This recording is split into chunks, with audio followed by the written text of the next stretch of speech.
Lockdown নিয়ে নতুন ঘোষণা, সোমবারেরটা সীমিত, বৃহস্পতিবার থেকে কঠোর। নতুন বিধিনিষেধ শুরুর আগেভাগেই ঢাকা ছাড়ার হিড়িক, রাতভর সড়কে ঘরে ফেরা মানুষের চাপ। রাজধানীর ২১টি হাটে চলবে কোরবানির পশু কেনাবেচা, মানতে হবে স্বাস্থ্যবিধি। আমদানি ঠেকাতে তৎপর আইন শৃঙ্খলা বাহিনী।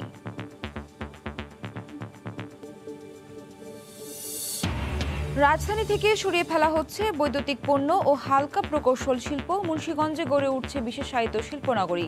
কর্মসংস্থান হবে অন্তত ১০,৫০ মানুষের।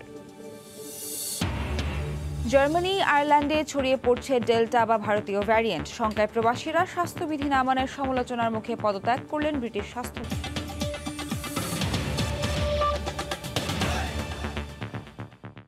ভোরের সময়ের সঙ্গে আছি আমি নাবিলা সোহার।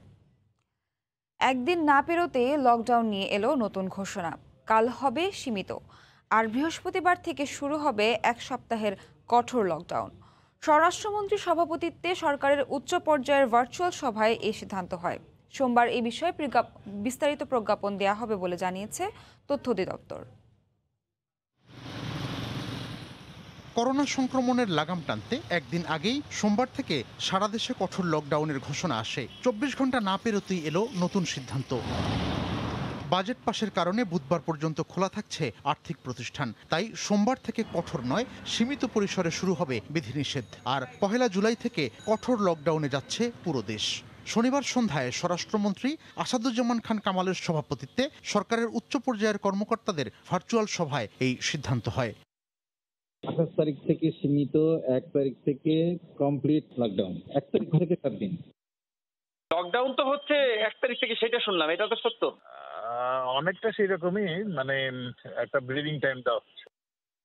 এর আগে শুক্রবার রাতে সোমবার থেকে এক সপ্তাহের কঠোর লকডাউনে সব সরকারি বেসরকারি অফিস বন্ধ রাখার ঘোষণা দেয় সরকার। নির্দেশনা মানাতে পুলিশ, বিজিবির পাশাপাশি সেনাবাহিনীও মোতায়েন থাকবে বলে জানানো হয়। মিজানুর রহমান কবির, সময় সংবাদ, ঢাকা। লকডাউনের খবরে ঢাকা ছাড়ছে সাধারণ মানুষ। দূরপাল্লার পরিবহন বন্ধ, তাই কেউ ব্যক্তিগত পরিবহন, কেউ বা জীবনের ঝুঁকি নিয়ে চেপে বসেছেন ট্রাকে। রাতেও সড়কে ছিল ঘরে ফেরা মানুষের চাপ, যদিও সাধারণের মধ্যে ছিল না কোনো স্বাস্থ্যবিধি। মধ্যরাতে সড়কে ঘরে ফেরা মানুষের ঢল। আসছে লকডাউন, সেই খবরে আগে থেকেই ঢাকা ছাড়ছে নগরবাসী। লকডাউনে কর্মহারানোর শঙ্কায় কেউ কেউ স্থায়ীভাবে ছাড়ছেন ঢাকা। সড়কে দূরপাল্লার বাস বন্ধ, তাই জীবনের ঝুঁকি নিয়েই চেপে বসেন ট্রাকে। এখন একবারে যাচ্ছি, খালি আমাদের কাজকর্ম নাই, সেজন্য চলে যাচ্ছি ঢাকা ছেড়ে। দেশের বাড়ি যায় কিছু করি খাইগা। আমি যাচ্ছি, লকডাউন পড়ছে, লকডাউনের কারণে এখন ঢাকায় তো কাজকর্ম নাই। ট্রাকে পাই যদি ভাগ্য মতন মেলে থালি যাওয়া হবে, আজল না হয় থালি আবারও যে জায়গার থেকে আসি এই জায়গার ফেরত যেতে হবে। কেউ আবার ব্যক্তিগত পরিবহনে অতিরিক্ত কয়েক গুণ বেশি ভাড়া দিয়ে ছোটেন গ্রামে। যারা ঢাকা ছাড়ছেন তাদের অধিকাংশই নিম্নবিত্ত পরিবার, তবে এর মধ্যেও স্বাস্থ্যবিধি নিয়ে উদাসীন ছিল সাধারণ মানুষ। করোনা সংক্রমণটা কিন্তু এইভাবেই বাড়ায়, যদি জনসংক্রমণ বাড়ে সেক্ষেত্রে কিন্তু করোনাটা বাড়ে। তো এইভাবে করলে আরো পরিস্থিতি খারাপ হবে, ভালো হবে না। ঈদের আগে তো এভাবে করে আমরা গত বছরও দেখেছি, প্রতি এক সপ্তাহ পর পর লকডাউনের মেয়াদ বাড়ায়। এবছর যে বাড়াবে না তার কোনো গ্যারান্টি নাই। তো এখানে বসে আমরা কি করব? সড়কে সাধারণ মানুষের চাপ বাড়ায় গাবতলী আমিনবাজারে তৈরি হয় দীর্ঘ যানজটের। মানুষের ঢলের কাছে আইন শৃঙ্খলা বাহিনীর সদস্যরা অনেকটা অসহায়। লকডাউনটা যারা কঠোর করবে, এই খবরটা সাধারণের মনে জানার পরে সবাই এখন ছুটছে যে মাল সামানা জরুরি প্রয়োজনীয়, যারদের গন্তব্যে যার জন্য পাগল হয়ে গেছে সবাই। কোনো উৎসবে যোগ দিতে নয়, মধ্যরাতে সাধারণ মানুষের এই ঢাকা ছাড়া শুধুমাত্র লকডাউনকে সামনে রেখে। অথচ করোনা নিয়ন্ত্রণের জন্য যে লকডাউন, তার আগেই সাধারণ মানুষের এই বেপরোয়া স্থান পরিবর্তন করোনা সংক্রমণের ঝুঁকি আরও বাড়াবে বলে মনে করছেন বিশেষজ্ঞরা। সাদাত রহমতুল্লাহ, সময় সংবাদ, ঢাকা। করোনার তৃতীয় ঢেউ ছড়িয়ে পড়েছে গ্রামেগঞ্জে। একদিনে সারা দেশে করোনায় মারা গেছেন ৭৭ জন। এর মধ্যে অর্ধেকের বেশি চট্টগ্রাম ও খুলনায় ৩৯ জন। এদিকে রোগীর চাপে হাসপাতালগুলোতে হিমশিম অবস্থা। প্রতিনিধিদের পাঠানো তথ্য ও ছবিতে রিপোর্ট।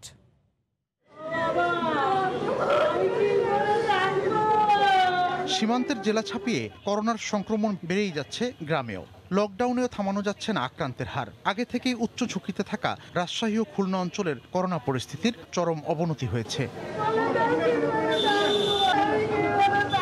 খুলনা বিভাগে 24 ঘন্টায় 19 জন মারা গেছেন, আর জেলায় 427টি নমুনা পরীক্ষায় 172 জন শনাক্ত হয়েছেন। শনাক্তের হার 40.3%। রোগীর চাপ বাড়ায় করোনা ডেডিকেটেড হাসপাতালে দেখা দিয়েছে শয্যা ও অক্সিজেনের চরম সংকট। অনেকবার রিকোয়েস্ট করার পর অনেক বলার পর তারপর অক্সিজেন দিচ্ছে। অক্সিজেনও ছিল না, আর যা ছিল সেটা ডাক্তার ইমার্জেন্সি বলে ওটা রেখে দিয়েছে। সপ্তাহ ব্যবধানে পরিস্থিতির চরম অবনতি হয়েছে সাতক্ষীরায়ও। 24 ঘন্টায় জেলায় করোনা উপসর্গ নিয়ে মারা গেছেন 9 জন। 250 শয্যার করোনা ডেডিকেটেড হাসপাতালে ভর্তি আছেন 281 জন। ভর্তি করার পর থেকে এখনো পর্যন্ত আমি কোনো ডাক্তারের দেখা পাইনি। বাইরে থেকে যে রোগীগুলো আসছে সে রোগী রাখার জায়গা নাই এখানে। উচ্চমাত্রায় সংক্রমণ ছড়ানো সীমান্তবর্তী জেলা যশোরে প্রতিদিনই দীর্ঘ হচ্ছে মৃতের সংখ্যা। করোনা ও উপসর্গ নিয়ে মারা গেছেন আরও 8 জন। গত 24 ঘন্টায় 951টি নমুনা পরীক্ষায় 470 জনের করোনা শনাক্ত হয়েছে। রোগীর চাপ সামলাতে সদর হাসপাতালে খোলা হয়েছে নতুন ওয়ার্ড। রাজশাহী বিভাগে 24 ঘন্টায় করোনায় 9 জনের মৃত্যু হয়েছে, আর জেলায় 864টি নমুনা পরীক্ষায় শনাক্ত 171 জন। সংক্রমণের হার 19.8%। শয্যা ও অক্সিজেন সুবিধা বাড়িয়েও সামাল দেওয়া যাচ্ছে না রোগীর চাপ। এছাড়া করোনা ও উপসর্গ নিয়ে কুষ্টিয়ায় 7 জন, ঝিনাইদহে 3, বগুড়ায় 3 এবং ঠাকুরগাঁও ও মেহেরপুরে 4 জন এবং চুয়াডাঙ্গায় 1 জন মারা গেছেন। মিজানুর রহমান কবির, সময় সংবাদ। করোনা প্রতিরোধে কঠোর লকডাউন নয়, টিকার ওপর নির্ভরশীল হতে চায় সরকার। মানিকগঞ্জে ব্রিফিংয়ে সাংবাদিকদের এ কথা বলেন স্বাস্থ্যমন্ত্রী। এদিকে শিগগিরই যুক্তরাষ্ট্র থেকে দেশে 25 লাখ ডোজ মডার্নার ভ্যাকসিন আসার খবর জানিয়েছেন মার্কিন রাষ্ট্রদূত। প্রথম দফায় 66 দিন সর্বাত্মক লকডাউন থাকলেও দ্বিতীয় ঢেউয়ের সময় নানা ক্ষেত্রেই শিথিল থেকেছে বিধিনিষেধ। তবে সম্প্রতি মৃত্যুর সংখ্যা আবারও শতাধিক হওয়ায় টনক নড়েছে সংশ্লিষ্টদের। কারিগরি পরামর্শ কমিটির সুপারিশ মেনে এর মধ্যে ঘোষণা এসেছে 1 সপ্তাহ কঠোর লকডাউনের। ঈদের আগে পরিস্থিতি পর্যবেক্ষণ করে এ মেয়াদ আরও বাড়তে পারে। সরকার বাধ্য হয়েই লকডাউনের ঘোষণা দিয়েছে বলে জানান স্বাস্থ্যমন্ত্রী। লকডাউন দিতে হয় বাধ্য হয়ে, কারণ লকডাউনই একমাত্র কার্যকারী পন্থা এই সংক্রমণকে রোধ করার জন্য। যদি আপনার হাতে ভ্যাকসিন না থাকে, বিশ্বের সকলেই লকডাউন দিয়েই করোনাকে নিয়ন্ত্রণ করেছে, এবং যারা ভ্যাকসিন নিয়েছে এবং সে দেশেও কিন্তু এখনো বিভিন্ন জায়গায় কিছু কিছু লকডাউন থাকে। তবে মুক্তির উপায় হিসেবে শতভাগ টিকাদানের কথা ভাবছে সরকার। চীন, রাশিয়া থেকে টিকা আনার চেষ্টা চললেও সেটা সংখ্যায় পর্যাপ্ত হবে না। এ অবস্থায় দেশের টিকা প্রস্তুতের কেন্দ্র হিসেবে গোপালগঞ্জকে বেছে নেওয়ার কথা জানান স্বাস্থ্যমন্ত্রী। আমরা গোপালগঞ্জে যে ওষুধ ফ্যাক্টরি আছে, সে ওষুধ ফ্যাক্টরিতে তার পাশে বা সেখানে আমরা সে ভ্যাকসিনের তৈরি করার ব্যবস্থা আমরা গ্রহণ করছি স্বাক্ষর করার জন্য। এদিকে বিশ্বজুড়ে টিকা সরবরাহের আন্তর্জাতিক প্ল্যাটফর্ম কোভ্যাক্সের আওতায় মার্কিন যুক্তরাষ্ট্রের দেয়া মডার্নার 25 লাখ ডোজ টিকা বাংলাদেশে এসে পৌঁছাবে বলে শনিবার এক টুইটে জানান ঢাকায় নিযুক্ত মার্কিন রাষ্ট্রদূত আল রবার্ট মিলার। এহসান জুয়েল, সময় সংবাদ, ঢাকা। করোনা মহামারীর আগ্রাসী রূপ ঠেকাতে সবাইকে সর্বোচ্চ সতর্ক ও সচেতন হওয়ার আহ্বান জানিয়েছেন আওয়ামী লীগের সাধারণ সম্পাদক ওবায়দুল কাদের। শনিবার সকালে সরকারি বাসভবনে নিয়মিত ব্রিফিংয়ে এ কথা বলেন তিনি। করোনার সংক্রমণের ব্যাপকতা ও ভয়াবহতায় সরকার সোমবার থেকে দেশব্যাপী কঠোর লকডাউনের ঘোষণা দিয়েছে। দুর্ভেদ্য দুর্গ গড়ে তুলতে হবে। সামান্য অবহেলায় জীবন হতে পারে বিপন্ন। প্রশাসনকে ফাঁকি দেয়া যায়, পুলিশকে ফাঁকি দেয়া যায়, কিন্তু মৃত্যুকে ফাঁকি দেয়া যায় না, সংক্রমণ করোনাকে ফাঁকি দেয়া যায় না। মসজিদের সাদা রং যেন সৌন্দর্যের দূতি।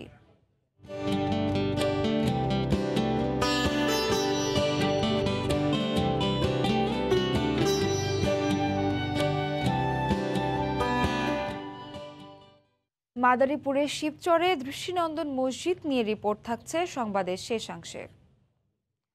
আসন্ন ঈদুল আজহায় দেশে 1,19 লাখেরও বেশি পশু কোরবানির জন্য প্রস্তুত আছে।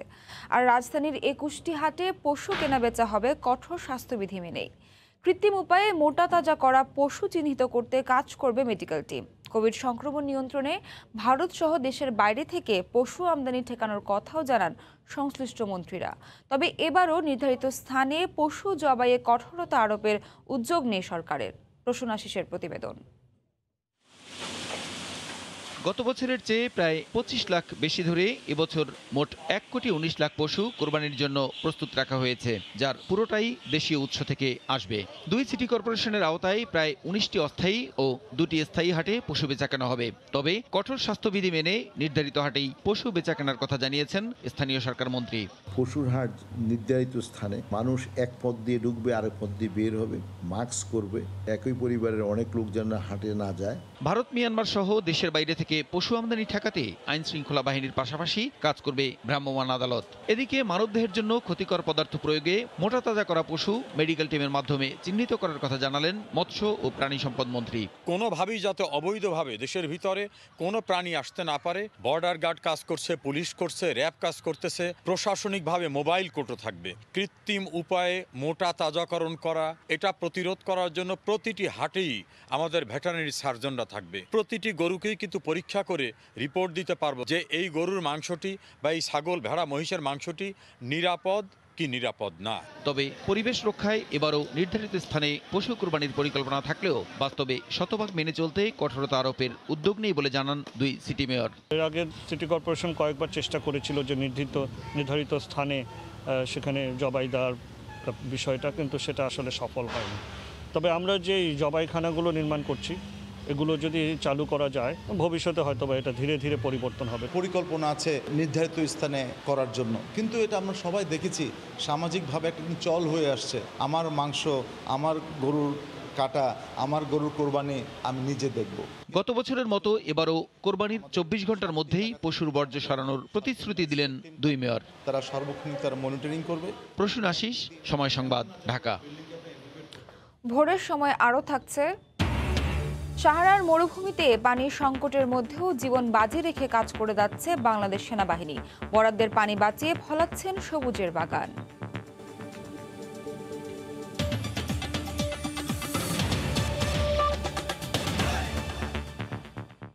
বিএনপি ও তারেক রহমানের সমালোচনা করায় গণস্বাস্থ্যের ট্রাস্টি ডক্টর জাফরুল্লাহ চৌধুরীকে প্রকাশ্যে হুমকি দিলেন ছাত্রদলের নেতারা। জাতীয় প্রেস ক্লাবে আয়োজিত এক অনুষ্ঠানে বক্তব্য রাখার সময় তাকে এই হুমকি দেওয়া হয়। পরে ডক্টর জাফরুল্লাহ বলেন, হুমকি দিয়ে মুখ বন্ধ করা যাবে না। বিএনপি পরিচালিত হচ্ছে আল্লাহর ওহী দিয়া। সে ওহী লন্ডন থেকে ভেসে আসে ইনারা এক একজন। করোনাকালীন শিক্ষা বাজেট প্রত্যাশা ও প্রাপ্তি শীর্ষক আলোচনা অনুষ্ঠানে প্রধান অতিথি হিসেবে যোগ দেন গণস্বাস্থ্য কেন্দ্রের ট্রাস্টি ডক্টর জাফরুল্লাহ চৌধুরী। শনিবার দুপুরে প্রেস ক্লাবে আয়োজিত এই অনুষ্ঠানে বক্তব্যের শুরুতেই বিএনপি ও তারেক রহমানকে নিয়ে সমালোচনা করেন তিনি। জাফরুল্লাহ বলেন, তারেক রহমানের উচিত রাজনীতি ছেড়ে লেখাপড়ায় মনোযোগ দেয়া। আমি বারে বারে বলেছি, তারেক 2 বছর চুপচাপ বসে থাকো, পারো তো বিলেতের লেখাপড়াতে যুক্ত হয়ে যাও, সেখানে বহুভাবে লেখাপড়া করা যায়। এই বক্তব্য দেওয়ার সাথে সাথেই তেড়ে আসেন কেন্দ্রীয় ছাত্রদলের সহসভাপতি ওমর ফারুক কাউসার সহ উত্তেজিত কয়েকজন নেতা।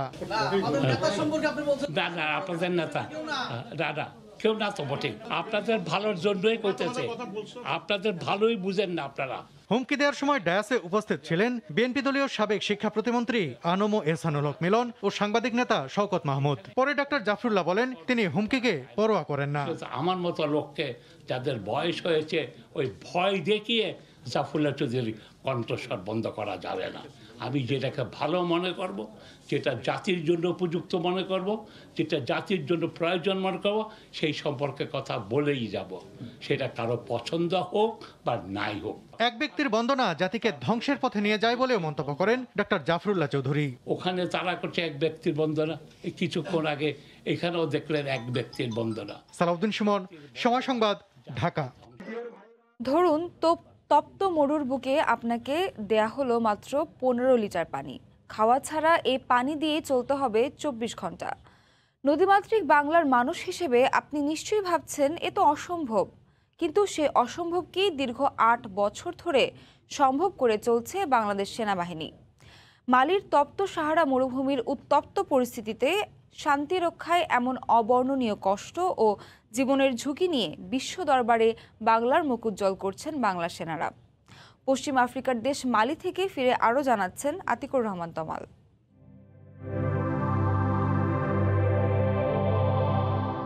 পৃথিবীর সবচেয়ে উষ্ণতম স্থান সাহারা মরুভূমি। জাতিগত সহিংসতায় জর্জরিত এই মরুর বুকে শান্তির বার্তা নিয়ে কাজ করছে বাংলাদেশ সেনাবাহিনী। দিনের আলো ফুটতে না ফুটতেই সূর্য যেন তার রুদ্র মূর্তি নিয়ে হাজির সাহারার বুকে। এর মাঝেই পানির পাত্র নিয়ে সারিবদ্ধভাবে দাঁড়িয়ে বাংলার শান্তির দূতরা। বরাদ্দ মাত্র 15 লিটার পানি। খাওয়া ছাড়া সেই পানিতেই করতে হয় গোসল সহ আনুষঙ্গিক সব কাজ। যেন নদীমাতৃক দেশের নদীর সন্তানকে ডাঙ্গায় তো বটেই ছেড়ে দেওয়া হয়েছে উত্তপ্ত উনুনে।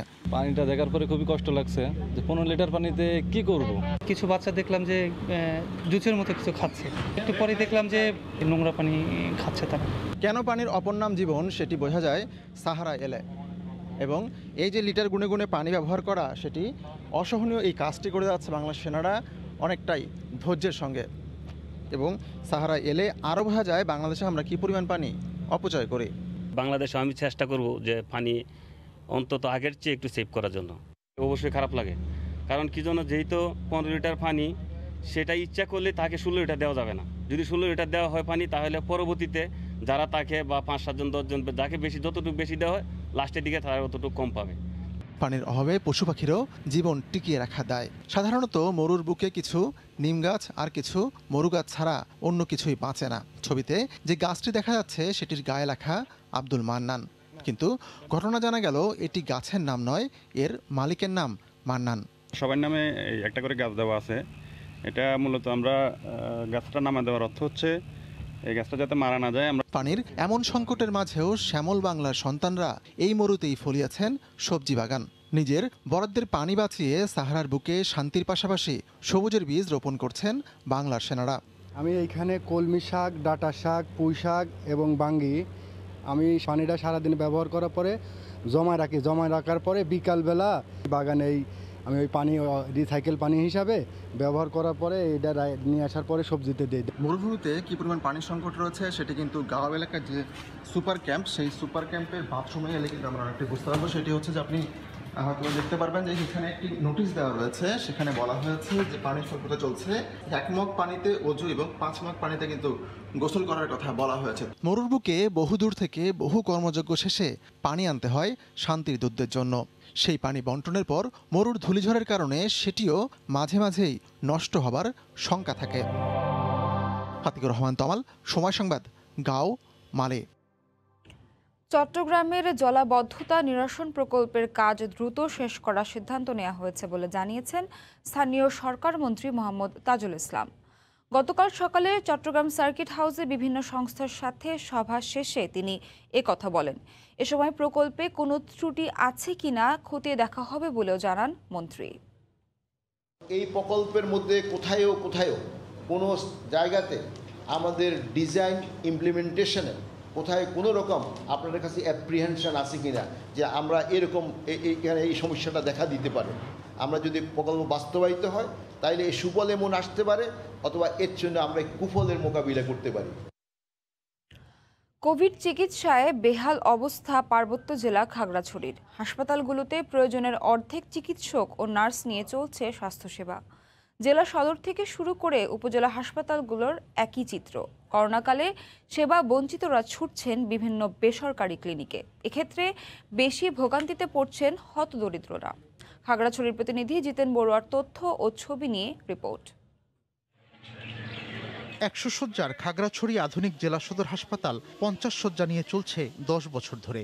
জেলার 9 উপজেলা ছাড়াও রাঙামাটির বাঘাইছড়ি ও লংদু থেকে রোগীরা আসেন এই হাসপাতালে। এখানে 20 জন চিকিৎসকের মধ্যে 4 জন মেডিকেল অফিসারের পদ শূন্য। সংকট রয়েছে নার্সেরও। সরকারি হাসপাতালে সেবা না পেয়ে মানুষ ছুটছেন বেসরকারি হাসপাতাল ও ক্লিনিকে। এতে তাদের খরচ বাড়ছে। জনবল সংকট সমাধানে দ্রুত ঊর্ধ্বতন কর্তৃপক্ষের হস্তক্ষেপ চান এলাকাবাসী।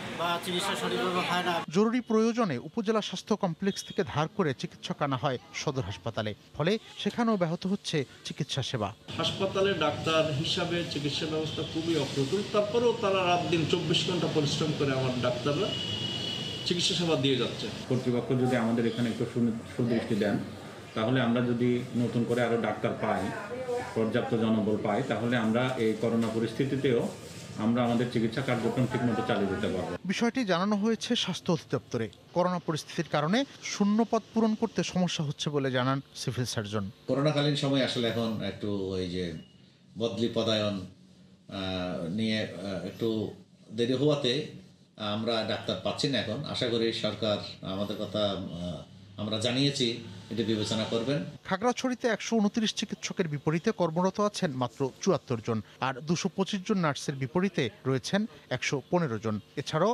অক্সিজেন সহ আধুনিক চিকিৎসা সরঞ্জামের সংকটও রয়েছে এখানে। সময় সংবাদ, খাগড়াছড়ি। উপজেলার স্বাস্থ্য কমপ্লেক্স ভবনটি ঝুঁকিপূর্ণ হওয়ায় মাদারীপুরের কালকিনিতে ব্যাহত হচ্ছে স্বাভাবিক চিকিৎসা কার্যক্রম। যে কোনো সময়ে বড় ধরনের দুর্ঘটনার আশঙ্কা করছেন রোগী ও হাসপাতাল কর্তৃপক্ষ। সিভিল সার্জন বলছেন, ঝুঁকিপূর্ণ ভবনের বিষয়ে সংশ্লিষ্ট মন্ত্রণালয়ে জানানো হলেও ব্যবস্থা নেওয়া হচ্ছে না।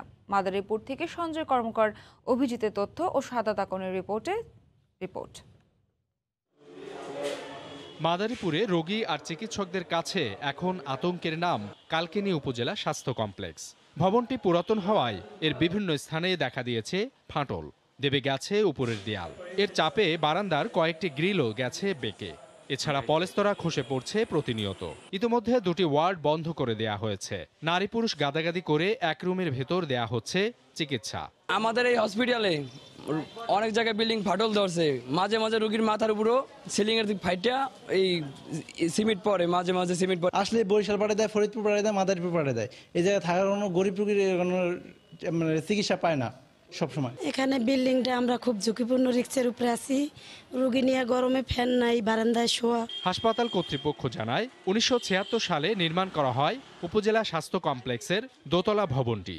2011 সালে 31 থেকে 50 শয্যায় উন্নীতকরণ করা হয় এটি। 50 বছরেও নতুন কোনো ভবন নির্মাণের উদ্যোগ নেওয়া হয়নি। ফলে পুরনো ভবনটিতে ঝুঁকি নিয়েই দেয়া হচ্ছে চিকিৎসা। দ্রুত নতুন ভবন নির্মাণের দাবি রোগী, নার্স ও চিকিৎসক সহ সবার। ঝুঁকিপূর্ণ ভবনে আমাদের সেবা দিতে সমস্যা হয়, রোগীরও সমস্যা হয়। আমাদের যদি ভবনটা তাড়াতাড়ি ঠিক হয়ে যেত, সেহেতু আমাদের চিকিৎসা দিতে, সেবা দিতে অনেক সুবিধা হতো। এদিকে বারবার সংশ্লিষ্ট মন্ত্রণালয়ে চিঠি লিখেও নতুন ভবনের বরাদ্দ পাওয়া যায়নি বলে জানালেন সিভিল সার্জন। চিঠি লিখেছি এবং আমি ব্যক্তিগতভাবে এই চিঠি যে এইখানে যে 1-2 ইঞ্জিনিয়ার ছিলেন তাদের কাছে কথা বলেছি। তারা বলছে যে বিষয়টা তারা তাদের হেড অফিসে পাঠিয়েছে। কালকিনির 3.25 লাখ মানুষের চিকিৎসা সেবার একমাত্র ভরসা এই উপজেলা স্বাস্থ্য কমপ্লেক্স। প্রতিদিন গড়ে 2 শতাধিক রোগী এখানে আসেন চিকিৎসা সেবা নিতে। সময় সংবাদ, মাদারীপুর। করোনা থেকে রক্ষায় সবাইকে সচেতন হওয়ার আহ্বান জানিয়ে নরসিংদীতে নানা কর্মসূচির আয়োজন করে জেলা প্রশাসন। শনিবার দুপুরে পৌর এলাকার বিভিন্ন স্থানে সচেতনতামূলক এই কর্মসূচি পালিত হয়। এতে নেতৃত্ব দেন জেলা প্রশাসক মোহাম্মদ মারুফ খান। এ সময় পথচারীদের মধ্যে মাস্ক, স্যানিটাইজার ও বিভিন্ন প্রচারপত্র বিতরণ করেন তারা। এছাড়া শহরের বিভিন্ন স্থানে মাইকিং করে স্বাস্থ্যবিধি মেনে চলার আহ্বান জানানো হয়। জরুরি প্রয়োজন ছাড়া ঘরের বাইরে বের না হতে পরামর্শ দেন জেলা প্রশাসক।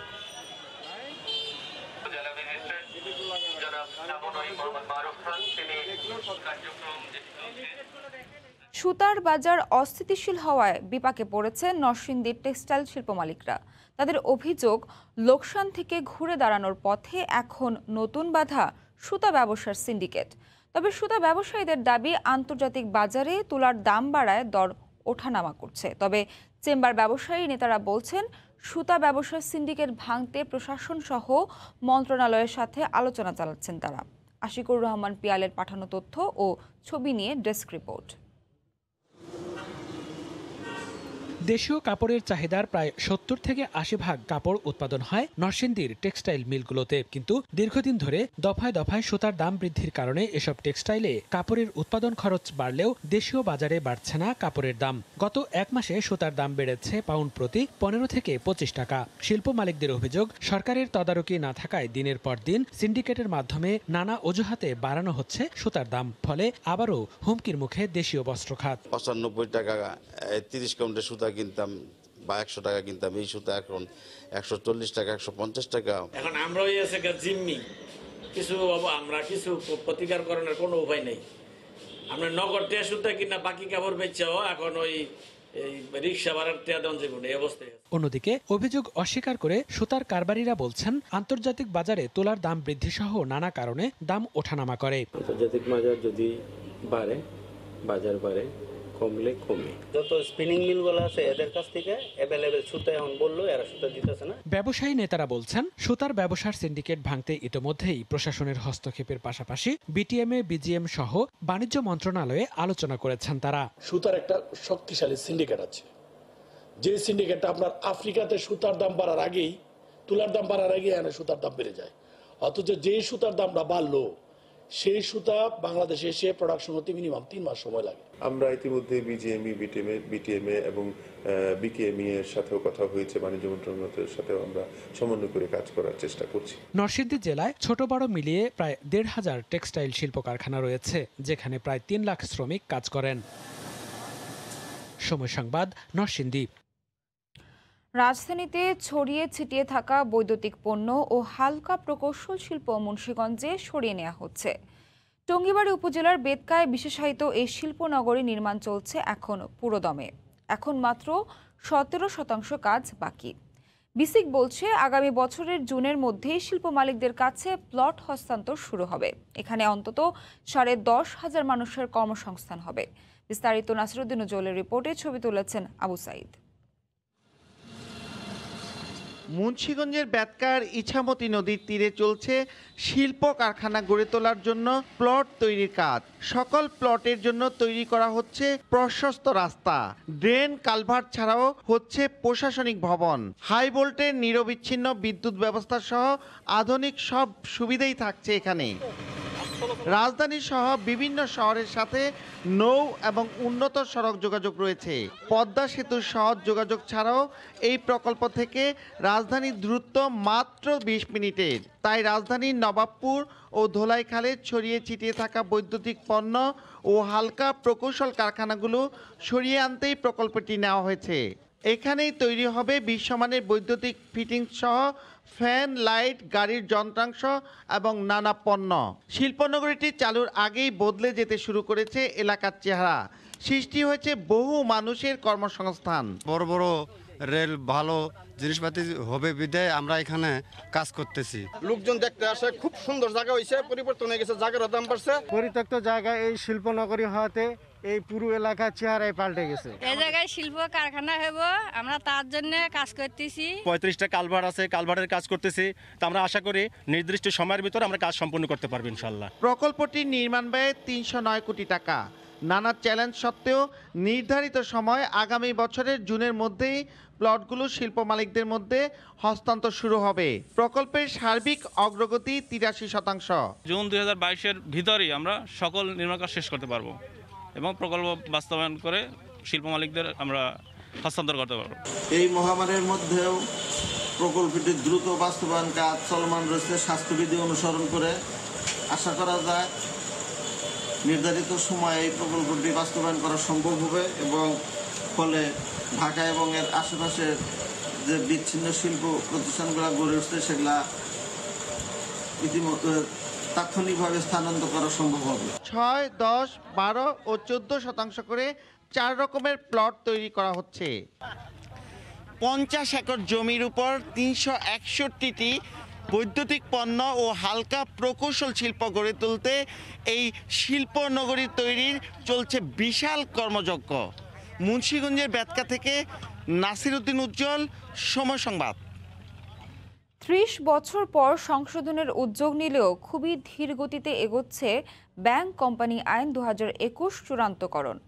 এছাড়া সংশোধনীতে ইচ্ছেকৃত খেলাপি ঋণ গ্রহীতা পরিভাষা সংযোজনে অর্থ লুণ্ঠনকারীরা আরও সুযোগ পাবে বলে মনে করেন ব্যাংকাররা।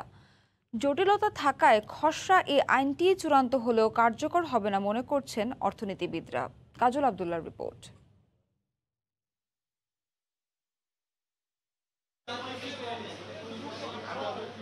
আর্থিক প্রতিষ্ঠান থেকে দুর্নীতি দূর করতে বিভিন্ন মহল থেকে দাবি ওঠে ব্যাংক কোম্পানি আইন সংশোধনের। এরই পরিপ্রেক্ষিতে চলতি বছরের 17 মে মন্ত্রিসভায় পাশ হয় ব্যাংক কোম্পানি আইন 2021-এর খসড়া। সংশোধনীতে নিয়ে আসা হয় খেলাপি অসাধু কর্মকর্তাদের শাস্তির বিধান, রাষ্ট্রীয় সুবিধা থেকে বঞ্চিতকরণ এবং দুর্বল আর্থিক প্রতিষ্ঠান একীভূতকরণের সহজ বিধান। এর অনেক বিষয় ইতিবাচক হলেও 5 নং ধারায় আনা সংশোধনীতে ইচ্ছাকৃত খেলাপি ঋণ গ্রহীতা বলে যে পরিভাষা সংযোজন করা হয়েছে তা কোনোভাবেই গ্রহণযোগ্য নয় বলে মনে করেন ব্যাংকাররা। খেলাপি থেকে বেরিয়ে যাওয়ার অনেক বেল আউট সিস্টেম আছে। উনি যদি একটা উপায় না নেয়, বেল আউট সিস্টেম না নেয়, তাহলে তো উনি ইচ্ছাকৃত খেলাপি।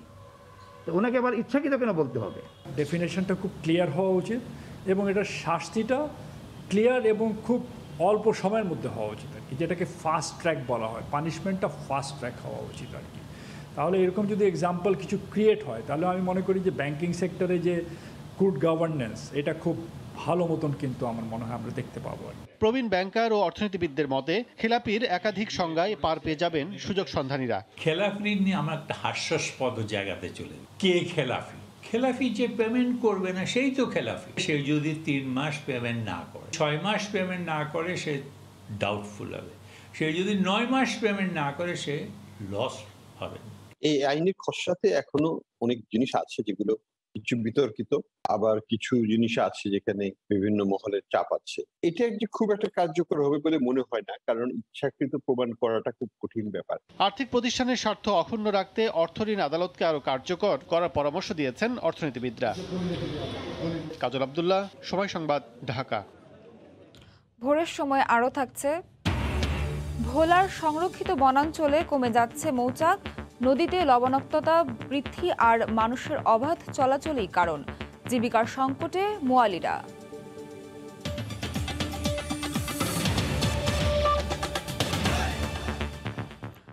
আন্তর্জাতিক অপরাধ ট্রাইব্যুনালের প্রসিকিউটর বীর মুক্তিযোদ্ধা জিয়াদ আল মালুম মারা গেছেন। ইন্না লিল্লাহি ওয়া ইন্না ইলাইহি রাজিউন। শনিবার দিবাগত রাত 1:45টায় সিএমএইচে চিকিৎসাধীন অবস্থায় তিনি মৃত্যুবরণ করেন। ট্রাইব্যুনালের সিনিয়র আইটি কনসালটেন্ট খন্দকার মেহেদি মাহমুদ জানান, রাত 1:45টায় সিএমএইচে তার লাইফ সাপোর্ট খুলে দেওয়া হয়। এর আগে গত 25 মে রাতে অসুস্থ হয়ে পড়ায় জিয়াদ আল মালুমকে রাজধানীর শ্যামলীর বাংলাদেশ স্পেশালাইজড হাসপাতালে ভর্তি করা হয়। তবে তার শারীরিক অবস্থার আরও অবনতি হওয়ায় তাকে সিএমএইচে লাইফ সাপোর্টে নেওয়া হয়। ৭১-এর মানবতা বিরোধী অপরাধের সঙ্গে জড়িতদের বিচারের জন্য সরকার আন্তর্জাতিক অপরাধ ট্রাইব্যুনাল গঠন করে। ট্রাইব্যুনাল গঠনের শুরু থেকেই জিয়াদ আল মালুম প্রসিকিউটর হিসেবে দায়িত্ব পালন করে আসছিলেন। স্বাধীনতা পদকপ্রাপ্ত মুক্তিযোদ্ধা মৌলভী আসমত আলী খানকে নিয়ে কটূক্তি করায় মাদারীপুরের জেলা আওয়ামী লীগের সভাপতি শাহাবুদ্দিন আহমদ মোল্লাকে উকিল নোটিশ দেওয়া হয়েছে। নোটিশ প্রাপ্তির 30 দিনের মধ্যে ক্ষমা না চাইলে মামলা করার ঘোষণা দেন মুক্তিযোদ্ধারা। শনিবার দুপুরে সম্মিলিত মুক্তিযোদ্ধা সংসদের পক্ষে সংবাদ সম্মেলনে এই তথ্য জানানো হয়। এ সময় অভিযোগ করা হয়, সম্প্রতি রাজৈরে এক অনুষ্ঠানে মুক্তিযুদ্ধে আসমত আলী খানের ভূমিকা ও স্বাধীনতা পদক পাওয়া নিয়ে প্রশ্ন তোলেন শাহাবুদ্দিন আহমেদ, যা মুক্তিযোদ্ধাদের মানহানির শামিল বলে মন্তব্য বক্তাদের।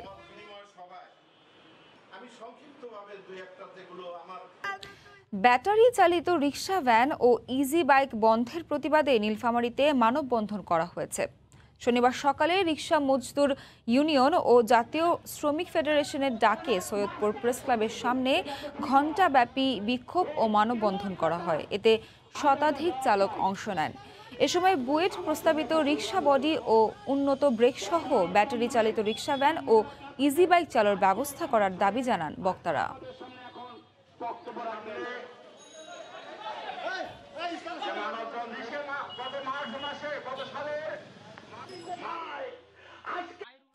গাছের বয়স বেড়ে যাওয়া, নদীতে লবণাক্ততা বৃদ্ধি আর বনে মানুষের অবাধ চলাচলের কারণে মৌচাক কমে যাচ্ছে ভোলার সংরক্ষিত বনাঞ্চলে। এতে প্রাকৃতিক উৎস থেকে পাওয়া মধুর পরিমাণ যেমন কমে যাচ্ছে, তেমনি জীবন জীবিকার সংকটে পড়েছেন মোয়ালিরা। তাই পূর্বপুরুষের এ পেশা পরিবর্তন করতে বাধ্য হচ্ছেন অনেকে। নাসিরউদ্দিন লিটনের তথ্য ও উৎপল দেবনাথের ছবি নিয়ে রিপোর্ট। মধুমাস জ্যৈষ্ঠ আসলে উপকূলের ম্যানগ্রোভ বনের কাছে ফুল আসতে শুরু করে। এই ফুলকে ঘিরে বনে বাড়তে থাকে মৌমাছিদের আনাগোনা। গহীন বনের এক প্রান্ত থেকে অন্য প্রান্তে ছুটে মৌমাছির দল ফুলের মধু সংগ্রহ করে। সেই মধু দিয়ে কেওড়ার ডালে ডালে বাঁধা বাসায় মজুদ বাড়াতে থাকে। এই মধুর উপরই নির্ভর করছে ভোলার মনপুরা ও চরকুকিমুখির অর্ধশতাধিক মোয়াল পরিবারের জীবন জীবিকা। 14-15 বছর ধরে এই মধু কাটি আর কি। আগে হয়তো মধু প্রচুর ছিল, এখন মধু একটু কম। 1 মণ 1.5 মণ মধু পাইতাম 10 বছর আগে, এখন ধরেন 20 কেজি 15-25 কেজি এরকম পাই। এতে খুব কষ্ট হয় আমাকে সংসার চালাইতে। নোনা পানি করতে গিয়ে বাসা চাবে না। গাছের বয়স ও সংরক্ষিত বনে মানুষের যাতায়াত বেড়ে যাওয়ায় মৌমাছির আনাগোনা কমে যাচ্ছে। প্রাকৃতিক উৎস থেকে মধু আহরণ এখন হুমকির মুখে। বন ছোট হয়ে গেছে, কমে গেছে, এই জন্য মধু কমে গেছে। মিষ্টি পানি থাকলে মধুর বাসাগুলো চরে বেশি থাকতো আর মধু বেশি হইতো। মিঠা পানির উৎস বাড়ানোর পাশাপাশি নতুন বন সৃজন ও বনে চলাচল সীমিত করার দাবি পরিবেশ বিশেষজ্ঞদের। জনসংখ্যারও আধিক্য আছে, জনসংখ্যার আধিক্যের কারণে ঘটনা ঘটতেছে, মূলত হলো ম্যানমেড ইয়ার কারণে আর কি। তবে নতুন বন সৃজনের পাশাপাশি বিকল্প কর্মসংস্থানেরও ব্যবস্থা করার কথা জানালেন সংশ্লিষ্ট কর্মকর্তা। তারা যে মধু আহরণ করে বছরের বাকি সময়টা তাদেরকে যাতে বিকল্প কর্মসংস্থানে আমরা করতে পারি সে ব্যাপারে কিন্তু বন বিভাগের পক্ষ থেকে ব্যবস্থা নেওয়া হচ্ছে। জেলার প্রায় 58,000 হেক্টর ম্যানগ্রোভ বন থেকে বছরে প্রায় 40 থেকে 50 মণ মধু আহরণ করা হয়। সময় সংবাদ, ভোলা। ভূমি আত্মসাতের অভিযোগে ইসকনের সঙ্গে হওয়া চুক্তি বাতিলের জন্য আইনগত প্রক্রিয়ায় যাচ্ছে ঐতিহ্যবাহী প্রবর্তক সংঘ। এ ব্যাপারে শনিবার চট্টগ্রাম প্রেস ক্লাবের বঙ্গবন্ধু মিলনায়তনে এক সংবাদ সম্মেলন করা হয়। এতে লিখিত বক্তব্য পাঠ করেন সংগঠনটির সাধারণ সম্পাদক তিনকড়ি চক্রবর্তী। অভিযোগ রয়েছে, মন্দির ও ভূমির একমাত্র মালিক প্রবর্তক সংঘ হওয়া সত্ত্বেও ইসকন পুরো জায়গাটি নিজেদের দাবি করেছে। এছাড়া বিদ্যুৎ বিভাগ, কর্ণফুলী গ্যাস ও ওয়াসা কর্তৃপক্ষের কাছে মিথ্যা ও জাল দলিল দিয়ে সংযোগ নেওয়া হয়েছে। এ ব্যাপারে 10 জুন থানায় জিডি এবং 16 জুন দুদকে ইসকনের বিরুদ্ধে অভিযোগ দায়ের করা হয় বলেও জানান তিনকড়ি চক্রবর্তী। চট্টগ্রাম সহ বাংলাদেশের মানবতাবাদী সুশীল সমাজের প্রতি বিনম্র আবেদন, এই পরিস্থিতিতে ইসকন নাম ব্যবহারকারী আসরিক শক্তির করাল গ্রাস থেকে প্রবর্তক সংঘকে রক্ষার জন্য আপনাদের সক্রিয় নৈতিক সমর্থন ও সহযোগিতা আন্তরিকভাবে কামনা করছি। নওগাঁর প্রান্তিক হাটগুলোতে সরবরাহ কমায় ধানের দাম বেড়েছে। সপ্তাহের ব্যবধানে বিক্রি হচ্ছে মণ প্রতি 150 টাকা বেশি দামে। এতে কৃষকরা খুশি। তবে এ বাজারকে টেকসই করতে প্রশাসনের নজরদারি চান তারা। মিল পর্যায়ে মজুদ বাড়াতে অধিক ধান সংগ্রহ করতে হচ্ছে বলেই দাম বেড়েছে বলছেন মিলাররা। নওগাঁ থেকে এমআর রকির রিপোর্ট। ভোর থেকেই মহাদেবপুর হাটে ধান নিয়ে আসেন প্রান্তিক চাষিরা। তবে গত সপ্তাহের তুলনায় কমেছে ধানের সরবরাহ, এতে বেড়েছে দাম। দর বৃদ্ধির তালিকায় রয়েছে কাটারি, নাজিরশাল, জিরাশাল ও গোল্ডেন আতপ জাতের ধান। বাড়তি দাম পেয়ে খুশি চাষিরা। ধান বিক্রি করছে 1225 টাকা দাম। ধান বিক্রি করে আমার মোটামুটি ভালোই লাভ হয়েছে। যেরকম দাম হয়েছে তাতে গত বছরে একটু লাভ। এইরকম দাম থাকলে তাও একটু পোষাবে, আর এর চেয়ে কমে গেলে দাম আর পোষায় না তখন। প্রান্তিক এসব হাটে প্রতিদিন 4 থেকে 5,000 মণ ধান বেচা কেনা হয়। তবে বাজারকে টেকসই করতে প্রশাসনের নজরদারি চান কৃষকরা। এই দামটা যেন পরবর্তীতে কমে না যায়, এই জন্য সরকারের বিশেষভাবে নজর দেওয়া দরকার। ব্যবসায়ীরা বলছেন, ধানের সরবরাহ কমার পাশাপাশি ভোক্তা পর্যায়ে চাহিদা বাড়ায় বাড়তি দরে ধান কিনতে হচ্ছে। আমদানি কমার কারণটা এটা একমাত্র কৃষকই বলতে পারবে, হয়তোবা তারা আশা করতেছে আরো বাজার বাড়বে। কৃষি বিভাগের তথ্য মতে গেল বুড়ো মৌসুমে নওগাঁয় 1,88,000 হেক্টর জমি থেকে 12 লাখ মেট্রিক টনের মতো ধান উঠেছে কৃষকের ঘরে। এমআর রকি, সময় সংবাদ, নওগাঁ। নাটোরের হাট বাজারে বেড়েছে পেঁয়াজের দাম। প্রতি কেজি পেঁয়াজ 3 থেকে 4 টাকা বেড়ে বিক্রি হচ্ছে 38 থেকে 40 টাকায়। বিস্তারিত জানাতে নাটোর সদর উপজেলার তেবাড়িয়া হাটে রয়েছেন সহকর্মী আল মামুন। সরাসরি চলে যাচ্ছি তার কাছে। মামুন। ধন্যবাদ নাবিলা। যে বিষয়টি বলছিলেন, 1 মাস পর নাটোর জেলার সমস্ত হাট বাজারগুলোতে পেঁয়াজের দাম আবার বৃদ্ধি পেয়েছে। 3 থেকে 5 টাকা পর্যন্ত আজকে সর্বশেষ বৃদ্ধি পেয়েছে। বিশেষ করে গত 30 মে পেঁয়াজের দাম বৃদ্ধি হওয়ার পর 2 থেকে 3 দিন সেই 40 টাকার উপরে পেঁয়াজ থাকলো। আজকে কিন্তু আবার সেই 43 থেকে 45 পর্যন্ত আজকে নাটোর সদর উপজেলার তেবাড়িয়া হাটে আমরা বিক্রি হতে দেখেছি। তবে কৃষি বিপণন অধিদপ্তরের নির্ধারিত সেই 40 টাকার দাম কিন্তু আবার আজকে থেকে শুরু হয়েছে। তবে কৃষকরা যে দামটি আজকে পেয়েছেন, আজকের দামে মোটামুটি সন্তুষ্ট হলেও কৃষকদের দাবি কিন্তু তারা বলছেন অতীতে যে 2.5 মাস আগে পেঁয়াজ তোলা হয়েছিল সেই পেঁয়াজের উৎপাদন খরচে তারা কম দামে বিক্রি করার কারণে তাদের কিন্তু সেই লাভটা কিন্তু তারা করতে পারেনি বলে কৃষকরা দাবি করেছে। কৃষকরা আরেকটি বিষয়টি বলছে যে 2.5 মাস পেঁয়াজ ঘরে রাখার কারণে ওজনে কিছুটা কমে এসেছে। কমে আসার কারণে তাদের যে উৎপাদন খরচ আরো সেটি বৃদ্ধি পেয়েছে। এই বৃদ্ধি পাওয়ার কারণে তারা যেটি চাচ্ছে যে পেঁয়াজের দাম অন্তত 50 টাকা প্রতি কেজি যেন তারা পান, তাহলে অতীতের লোকসান এবং যে উৎপাদন খরচ সেগুলো তারা কাটিয়ে উঠবেন বলে কৃষকরা দাবি করছেন। তবে একটি বিষয় যেটি বলা যেতে পারে, কৃষি বিপণন অধিদপ্তর গত 12 এপ্রিল প্রতি কেজি পেঁয়াজের দাম 40 টাকা নির্ধারণ করলেও কৃষকরা কিন্তু এতদিন সেই দামগুলো পাননি। এই দাম না পাওয়ার কারণে কৃষকরা যেটি বলছেন তারা কিন্তু একটু বড় ধরনের ক্ষতির মুখে যেটি পড়েছেন। একটি বিষয় যেটি বলতে হয়, চলতি বছর পেঁয়াজ উৎপাদনের বৃদ্ধি করতে সরকার নাটোর জেলা প্রায় 72 লাখ টাকার একটি প্রণোদনা প্রদান করে। এই 72 লাখ টাকার প্রণোদনার পাশাপাশি গত 2 বছরের যে দাম রয়েছে এই দামে কৃষকরা পেঁয়াজ চাষে আগ্রহী হয়ে উঠেছিলেন। তবে গত 2 বছর কৃষকরা লাভবান হলেও এবার কিন্তু সেই লাভ তারা করতে পারেনি। তবে যেটি বিষয় বলতে হয়, গত 2 বছরের লাভের কারণে গত বছর জেলায় 62,000 মেট্রিক টন পেঁয়াজ উৎপাদন হলো। এবার কিন্তু কৃষকের মাঝে পেঁয়াজ উৎপাদনের আগ্রহটা বৃদ্ধি পায়। এর ফলে চলতি বছর জেলায় প্রায় 80,000 মেট্রিক টন পেঁয়াজ উৎপাদন হয়েছে। চলতি বছর 18,000 মেট্রিক টন পেঁয়াজ অতিরিক্ত উৎপাদন হলেও দাম না পাওয়ার কারণে এবার কৃষকের মধ্যে সেই হতাশা দেখা দিয়েছে।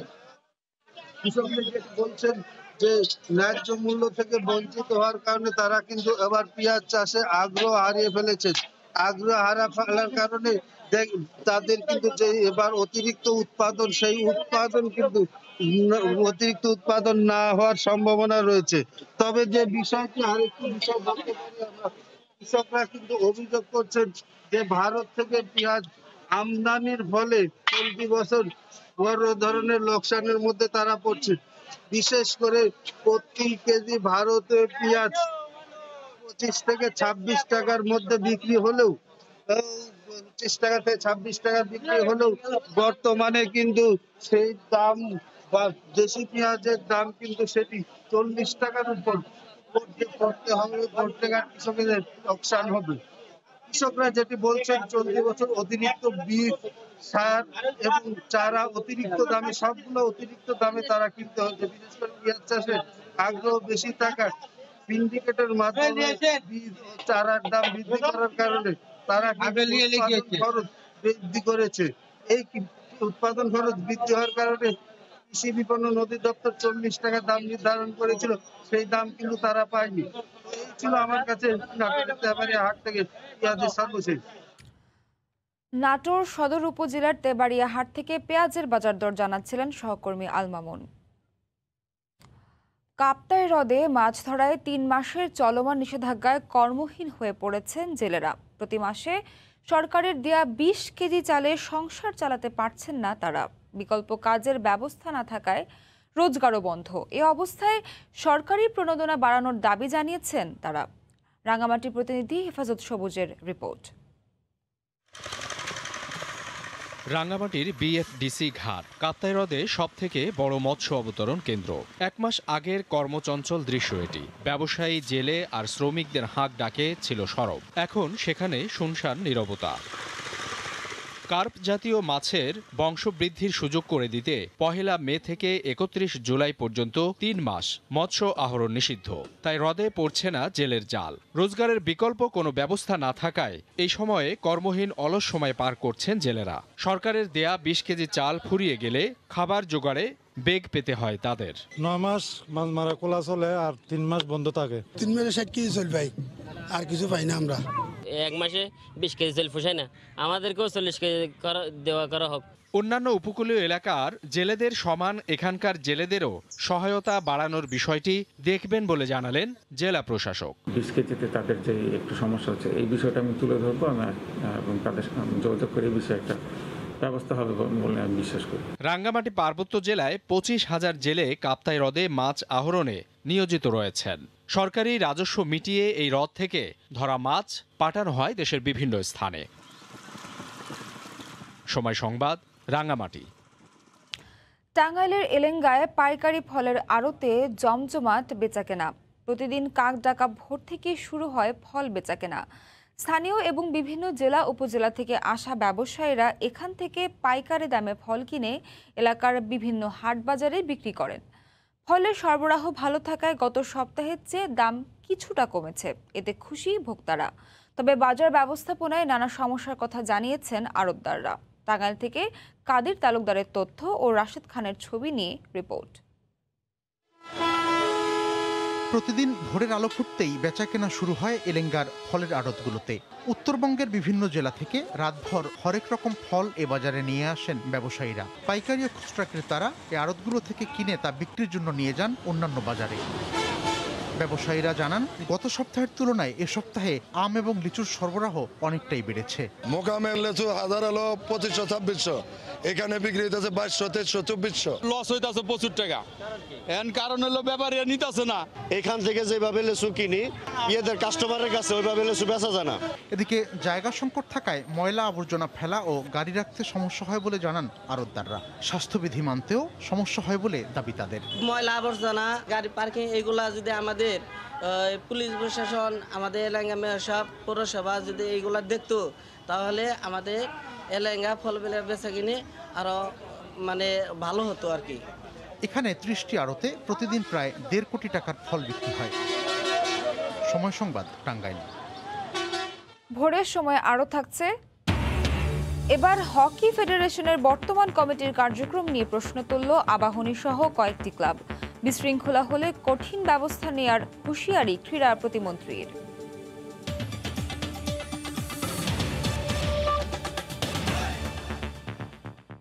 দেশের বাইরের খবর। এবার জার্মানির বেশ কয়েকটি অঞ্চলে করোনার ডেল্টা বা ভারতীয় ভ্যারিয়েন্ট ছড়িয়ে পড়ছে ব্যাপক হারে। এতে আতঙ্কের মধ্যে রয়েছেন স্থানীয় সহ অঞ্চলটিতে বসবাসরত প্রবাসী বাংলাদেশিরা।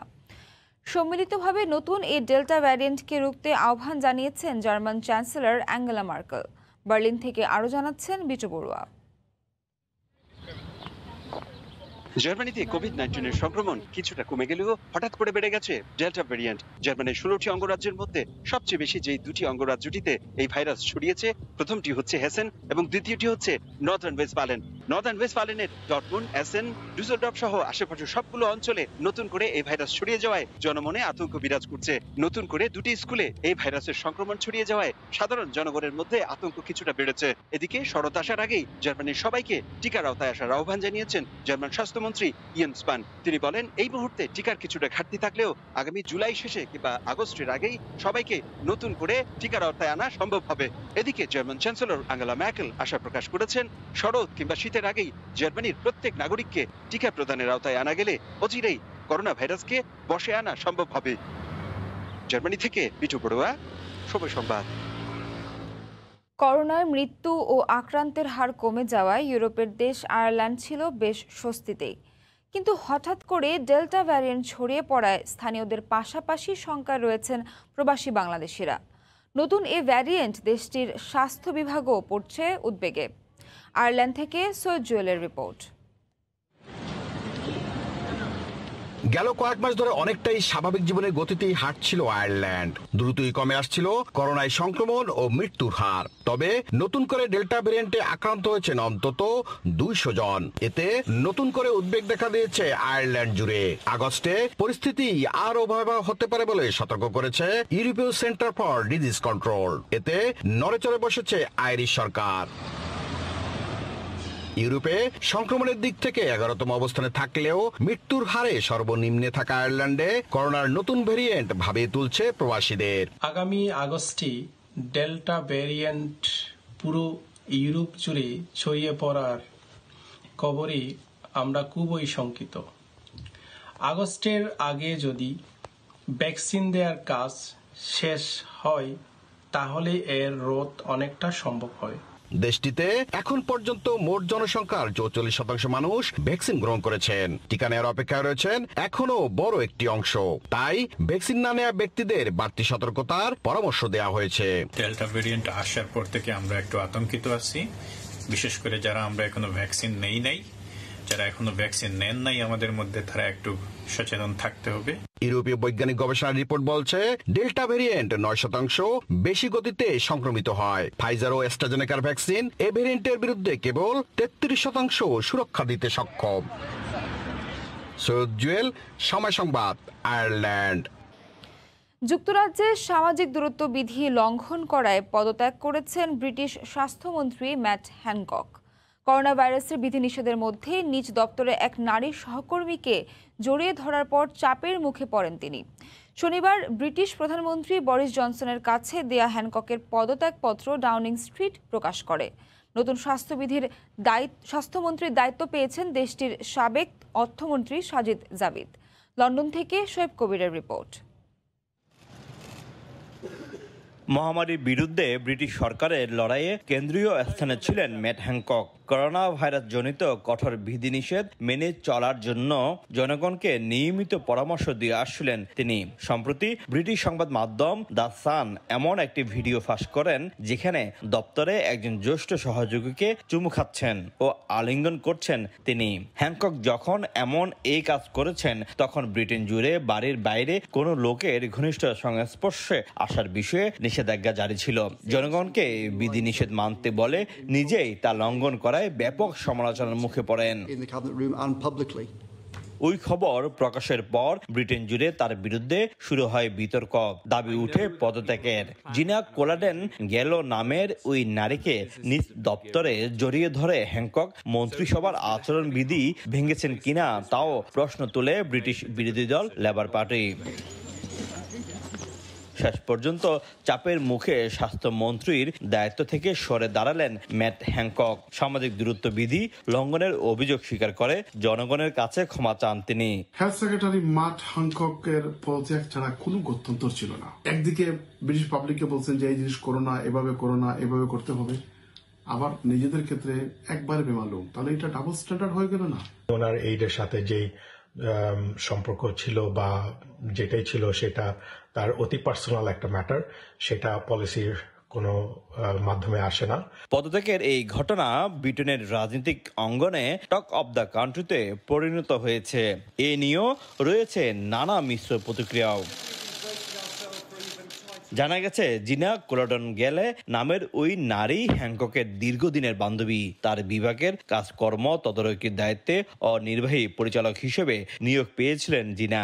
এর আগে গত বছর বিধিনিষেধ লঙ্ঘনের দায়ে পদত্যাগে বাধ্য হন দেশটির এক জ্যেষ্ঠ বিজ্ঞানী। তার পদত্যাগকে স্বাগত জানিয়েছিলেন ম্যাট হ্যানকক। এদিকে হ্যানকক পদত্যাগের পর ব্রিটিশ স্বাস্থ্যমন্ত্রীর দায়িত্ব পেয়েছেন ব্রিটিশ রক্ষণশীল দল কনজারভেটিভ পার্টির আরেক শীর্ষ নেতা সাজিদ জাভিদ। বরিস জনসনের পূর্বসূরি থেরেসা মের শাসন আমলে অর্থমন্ত্রীর দায়িত্ব পালন করেছেন তিনি। থেরেসা মের পদত্যাগের পর প্রধানমন্ত্রী হওয়ার দৌড়ে প্রতিদ্বন্দ্বিতাও করেছিলেন তিনি। শেষ পর্যন্ত বরিস জনসনের কাছে ধরাশয়ী হন। অবশেষে ম্যাট হ্যানককের পদত্যাগের পর কপাল খুলল সাজিদ জাভিদের। শোয়েব কবির, সময় সংবাদ, লন্ডন। আগামী আগস্ট মাস থেকে বিভিন্ন দেশে ছুটিতে আটকে পড়া প্রবাসীরা কুয়েতে ফিরতে পারবেন, এমন সিদ্ধান্ত জানিয়েছে কুয়েত সরকার। তবে কুয়েতে প্রবেশ করতে হলে অবশ্যই গ্রহণ করতে হবে করোনার টিকার 2টি ডোজ। কুয়েত সরকারের এমন সিদ্ধান্তকে স্বাগত জানিয়েছেন প্রবাসী বাংলাদেশিরা। কুয়েত থেকে শরীফ মোহাম্মদ মিজানুর রহমানের তথ্য ও ছবিতে রিপোর্ট। করোনা মহামারীর কারণে ছুটিতে দেশে গিয়ে আটকা পড়েন অনেক কুয়েত প্রবাসী। করোনা বিধির কারণে কুয়েতে প্রবেশে রয়েছে নানা বিধিনিষেধ। তবে এবার এ নিষেধাজ্ঞা কিছুটা শিথিল করেছে কুয়েত সরকার। দেশটির মন্ত্রিপরিষদের এক বৈঠকের পর জানানো হয়েছে, যেসব প্রবাসীরা করোনা ভ্যাকসিনের 2টি ডোজ গ্রহণ করেছেন তারা আগামী আগস্ট মাসের প্রথম থেকে কুয়েতে প্রবেশ করতে পারবেন। এক্ষেত্রে কুয়েতে প্রবেশের 72 ঘন্টা আগে নিতে হবে করোনা সনদ। সেই সঙ্গে প্রবেশের 7 দিন পর্যন্ত তাদের থাকতে হবে হোম কোয়ারেন্টিনে। কুয়েত সরকারের এমন সিদ্ধান্তে সন্তুষ্ট প্রবাসী বাংলাদেশিরা। সেই সঙ্গে আটকা পড়া প্রবাসীরা যাতে দ্রুত কুয়েতে যেতে পারেন সেজন্য প্রয়োজনীয় পদক্ষেপ নেওয়ার তাগিদ দেন তারা। কুয়েত সরকার যেন আমাদের জন্য ভ্যাকসিনের আওতায় নিয়ে আসে এবং আমরা কুয়েত সরকারের আইন মেনে আমরা যেন চলি। অপরদিকে বাণিজ্যিক প্রতিষ্ঠান, রেস্টুরেন্ট, সেলুন, স্পা এবং জিমে প্রবেশে কড়াকড়ি আরোপ করেছে কুয়েত সরকারের স্বাস্থ্য মন্ত্রণালয়। দেশটির সরকারের এ নির্দেশনা ও স্বাস্থ্যবিধি মেনে চলার উদাত্ত আহ্বান প্রবাসী বাংলাদেশিদের। সরকার যেন এই দিকে খুবই মনোযোগ দিয়ে বাংলাদেশের মানুষকে যারা আসতে পারে, যারা কুয়েত সহ মধ্যপ্রাচ্যের প্রতিটি দেশে সবার জন্য এই আশার উন্মুক্ত করতে হবে, তাই সবাইকে ভ্যাকসিনের ব্যবস্থা করতে হবে। বর্তমানে কুয়েতে প্রায় 3 লাখ প্রবাসী বাংলাদেশি রয়েছেন। এর মধ্যে প্রায় 12,000 প্রবাসী ছুটিতে গিয়ে দেশে আটকা পড়েছেন। কুয়েতে এখন পর্যন্ত করোনায় মারা গেছেন 1900-র বেশি মানুষ। সময় সংবাদ, কুয়েত। কাতারে এখন অনেকটাই নিয়ন্ত্রণে করোনা পরিস্থিতি। মূলত গণহারে টিকা প্রয়োগের কারণে প্রতিদিন কমছে আক্রান্তের সংখ্যা। এরই মধ্যে মোট জনসংখ্যার 72% মানুষকে ভ্যাকসিনের আওতায় এনেছে কাতার। এতে করে স্বস্তি প্রকাশ করেছেন প্রবাসী বাংলাদেশিরা।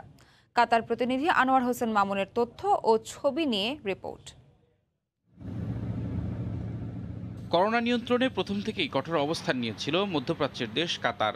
যদিও প্রথম দিকে ব্যাপক সংক্রমণের কারণে জনসংখ্যার গড় অনুপাতে আক্রান্তের দিক দিয়ে সব দেশকে ছাড়িয়ে যায় দেশটি। কঠোর বিধিনিষেধ আরোপ ও গণহারে ভ্যাকসিন প্রয়োগের কারণে বর্তমানে একেবারে নিয়ন্ত্রণে কোভিড পরিস্থিতি।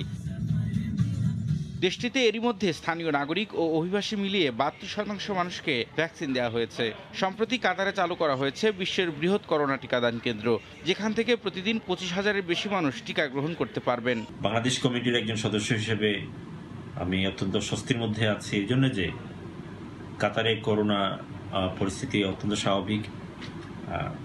100-র নিচে নেমে আসছে আক্রান্তের সংখ্যা। কাতার প্রবাসী বাংলাদেশিরা যারা দেশে যাচ্ছেন সবার প্রতি অনুরোধ, আপনারা সবাই টিকা নিয়ে যাবেন। কাতার সরকারের সমস্ত বিধিনিষেধ মেনে চলবেন এবং কাতার সরকারকে অনেক অনেক ধন্যবাদ প্রবাসীদের জন্য ভ্যাকসিনের ব্যবস্থা করার জন্য। কাতারের ভ্যাকসিনেশন কার্যক্রম শেষ পর্যায়ের দিকে থাকায় মুসলিম প্রধান দেশ পাকিস্তানকে 10 লাখ করোনা ভ্যাকসিনের ডোজ উপহার দেওয়ার ঘোষণা দিয়েছে কাতার। প্রবাসী বাংলাদেশিরা বলছেন, কূটনৈতিক সম্পর্ক কাজে লাগিয়ে কাতারের কাছ থেকে ভ্যাকসিন আদায় করে নিতে পারে বাংলাদেশও। সময় সংবাদ, দোহা, কাতার। বিশ্বব্যাপী তৃতীয় ও রূপান্তরিত ও সমলিঙ্গের মানুষের সমতা ও অধিকার প্রতিষ্ঠার দাবিতে শনিবার জার্মানির রাজধানী বার্লিনে অনুষ্ঠিত হয়ে গেল ক্রিস্টোফার স্ট্রিট ডে বা পথ দিবস। রাজধানীতে কেমন করে উদযাপিত হলো দিবসটি, বিস্তারিত জানাচ্ছেন সহকর্মী বিটু বড়ুয়া। বিশ্বব্যাপী নির্যাতিত, অবহেলিত, ন্যায্য অধিকার থেকে বঞ্চনার শিকার তৃতীয় রূপান্তরিত মানুষের অধিকার প্রতিষ্ঠায় প্রতি বছরের মতো শনিবার জার্মানির বার্লিনের রাজপথে অনুষ্ঠিত হয়ে গেল ক্রিস্টোফার স্ট্রিট ডে বা ক্রিস্টোফার পথ দিবস।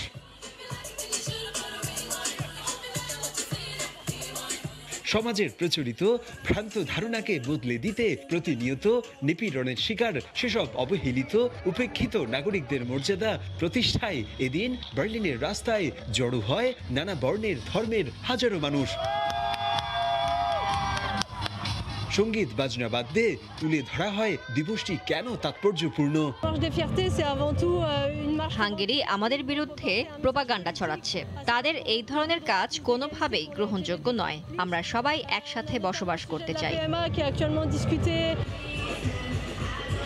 পথ দিবসটি থেকে সাম্প্রতিক সময়ে হাঙ্গেরির রাষ্ট্রপ্রধান ভিক্টর অরবানের নেয়া তৃতীয় ও সমলিঙ্গের অধিকার বিরোধী আইনের তীব্র নিন্দা জানানো হয়। ওয়েফা আমাদের অধিকার নিয়ে আলোচনা করেছে, এটা ভালো দিক। এমনকি জার্মান চ্যান্সেলর অ্যাঙ্গেলা মার্কেলও আলোচনা করেছে। তিনি প্রথম হাঙ্গেরির বিরুদ্ধে সোচ্চার হয়েছেন। পথ দিবসে যোগ দেয়া প্রত্যেকেই মনে করেন জার্মান চ্যান্সেলর মার্কেল হাঙ্গেরির স্বৈরাচারী সিদ্ধান্তের বিপক্ষে দাঁড়িয়ে ইউরোপীয় ইউনিয়নে বিষয়টি তুলে ধরবেন আর যুগ যুগ ধরে অধিকার বঞ্চিত, নির্যাতিত, নিপীড়িত তৃতীয়, রূপান্তরিত ও সমলিঙ্গের মানুষের অধিকার একদিন সুনিশ্চিত হবেই। জার্মানির পাশাপাশি ফ্রান্স, ইতালি সহ ইউরোপের বিভিন্ন দেশে দিনটিকে ঘিরে ছিল নানা আয়োজন। জার্মানি থেকে বিটু বড়ুয়া, সময় সংবাদ। আবারও দেশের খবর। সব ধরনের মৌসুমি ফলের ভরপুর নারায়ণগঞ্জ শহরের চারারগোপ এলাকার পাইকারি ফল মার্কেট। কেমিক্যাল যুক্ত দেশি ফলের ঘ্রাণে মুখর আড়ত এলাকা।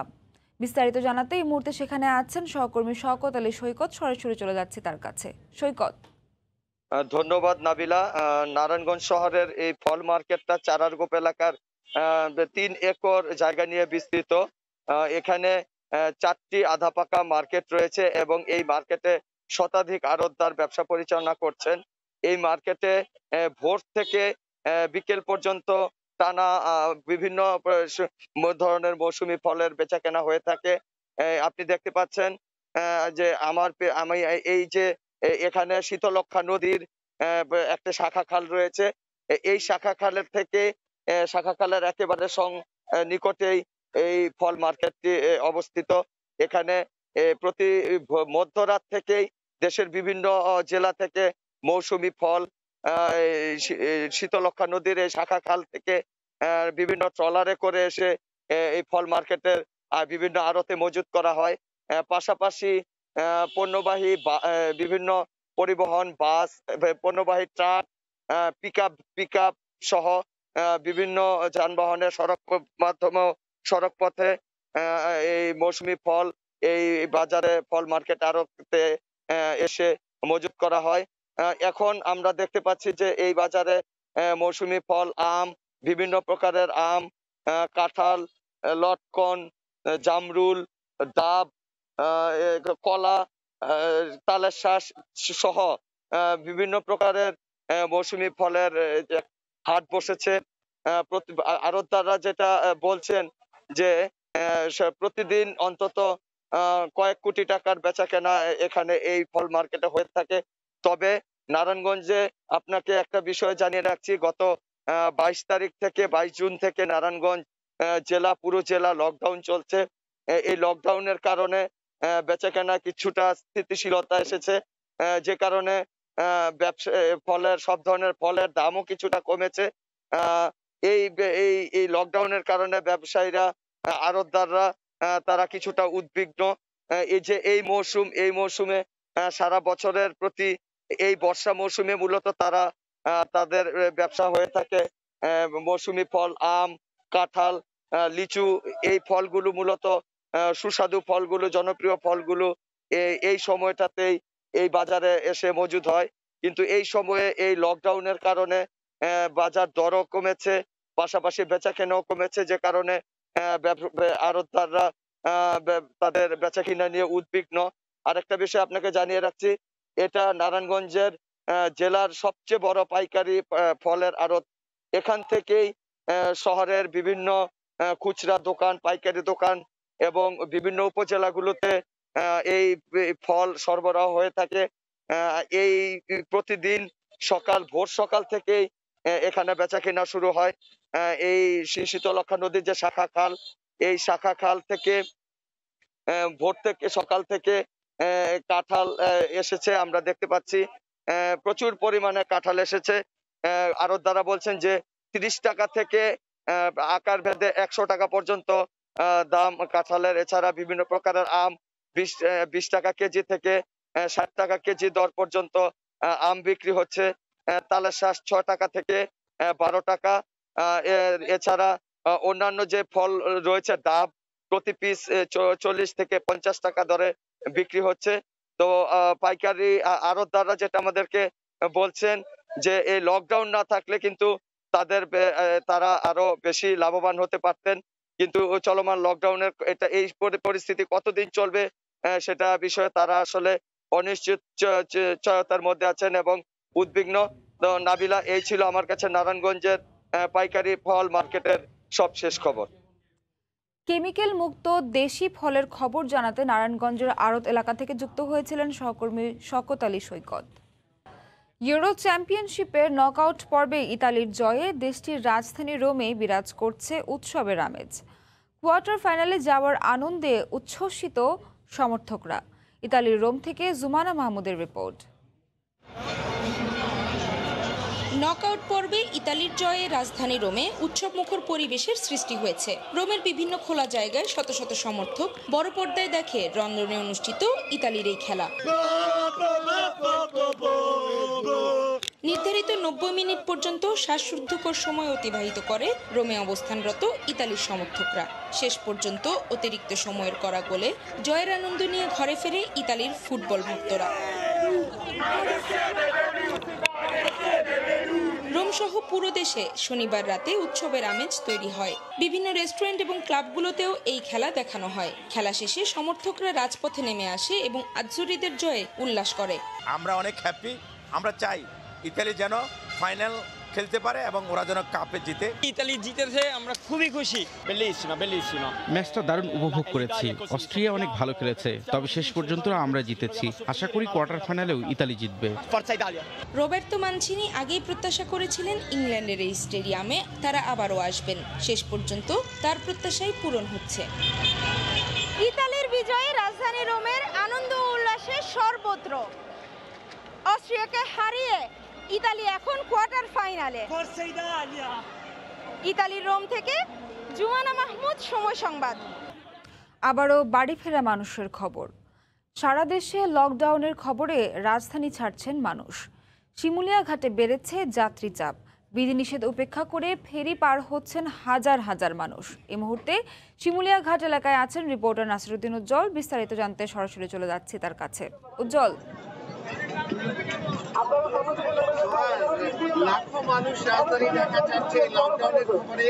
আমি যদি আপনাকে একটু দেখাতে পারি যে কিভাবে জনস্রোত এখন শিমুলিয়া ঘাটে পদ্মা পাড়ি দেওয়ার জন্য এই ফেরির উপরে কিভাবে যাত্রীরা ছুটছে, একেবারে মানে বিস্ময়কর। সকাল ভোর থেকে কিন্তু এই পরিস্থিতি এখানে বিরাজমান। লোকজন ভেঙে ভেঙে নানাভাবে এখানে এসে তারা ওঠার চেষ্টা করছে এবং তারা বলছেন যে এই পথে পথে তাদের নানা রকম প্রতিযোগিতার মধ্যেও ভেঙে ভেঙে বিভিন্ন রকম সিএনজি এবং নানা রকম গাড়িতে বা ট্র্যাকে করে তারা এখানে আসার চেষ্টা করছেন। কাটাকাটি করে ফেরির মধ্যে উঠেছে। যদি আপনি দেখতেন যে এখানে স্বাস্থ্যবিধি পালায় নেই, অনেকে কিন্তু মাস্ক পর্যন্ত পরিধান করে নাই এবং এই পরিস্থিতিতে কিন্তু লোকজন মানে জায়গা হচ্ছে না। আপনারা দেখবেন যে গেল পবিত্র রমজানের ঈদে যেই ঘটনাটি ঘটেছিল, গাঁটাগাটি করে এভাবে ওঠার কারণে কিন্তু সেখানে মানুষের মৃত্যু হয়েছিল। এরকম পরিস্থিতি কিন্তু আজকেও আমরা দৃশ্যমান দেখছি যে একেবারে পা ফেলার জায়গা নেই। তারপর কিন্তু লোকজন কিভাবে হচ্ছে, সেখানে নারী পুরুষ আপনারা দেখেন যে কিভাবে ঝুলে আছে তারা এবং এই বিপজ্জনক অবস্থায় যে তারা ফেরিতে উঠছে। কিন্তু এই বিষয়ে কিন্তু কোন রকম আমরা এখানে কোন আইন শৃঙ্খলা বাহিনী বা বিএডব্লিউটিসি, বিএডব্লিউটিএ কোন রকম সংস্থার কোনো পদক্ষেপ আমি লক্ষ্য করছি না। এবং এখানে কিন্তু বড় যে 16টি ফেরি তার 15টি ফেরি চলাচল করছে এবং যানবাহন যেগুলো আছে সেগুলো কিন্তু লম্বা হয়ে গেছে, কারণ জনস্রোতের কারণে কিন্তু সেখানে গাড়ি তুলতে পারছে না ফেরিগুলোতে। এবং এই যে দেখছেন ফেরিতে ডালা উঠানো হচ্ছে, এই ডালাটি উঠানোর মতো অবস্থা নেই। মানুষকে যখন ডালাটি উঠানো হচ্ছে মানুষ কিন্তু চেপে এদিকে চলে আসছে, তাতে কিন্তু শিশু নারী এদেরকে গাদাগাদি পরিস্থিতি এবং প্রচন্ড গরম। এই গরমের মধ্যে খোলা আকাশের নিচে তারা এই রোদে কিন্তু দীর্ঘ সময় ধরে দাঁড়িয়ে আছে এবং এরকম চিত্র শুধু এই যে ফেরি এনএস করি সেটি নয়, প্রতিটি ফেরিতে একই অবস্থা। এবং আমরা লক্ষ্য করছি দক্ষিণাঞ্চল থেকে যে মাদারীপুরে বাংলাবাজার ঘাট থেকে যে ফেরিগুলো আসছে সেগুলোতেও কিন্তু রাজধানীতে ঢাকাতেও কিন্তু প্রচুর লোক প্রবেশ করছে, কিন্তু গণপরিবহন সেভাবে না থাকবার কারণে তারা কিন্তু এই সড়ক পথে এসে আরো নানা রকম বিড়ম্বনার শিকার হচ্ছে। অতিরিক্ত ভাড়াই গুনছে না, তাদের অনেক বেশি কষ্ট করতে হচ্ছে সেগুলো বলছিলেন। কিন্তু তারপরে লকডাউনের পরে কেন তারা বাড়ি যাচ্ছেন এভাবে বা রাজধানী ঢাকায় ঢুকছেন এ ব্যাপারে কিন্তু কেউ সদুত্তর দিতে পারছেন না। তারা অনেকে বলছেন যে ঢাকায় কঠোর লকডাউন আসছে, তখন আমরা কোথায় থাকবো, কি হবে, সামনে ঈদ, সেখানে বাড়ি চলে যাচ্ছি। কিন্তু রাজধানীতে যারা প্রবেশ করছেন তারা বলছেন যে আমাদের জরুরি কাজ রয়েছে বা চিকিৎসার কাজ রয়েছে। আমরা জানি যে লকডাউনে রাজধানী বন্ধ হয়ে যাবে, সে কারণে আমরা সেই কাজ করার জন্য যাচ্ছি।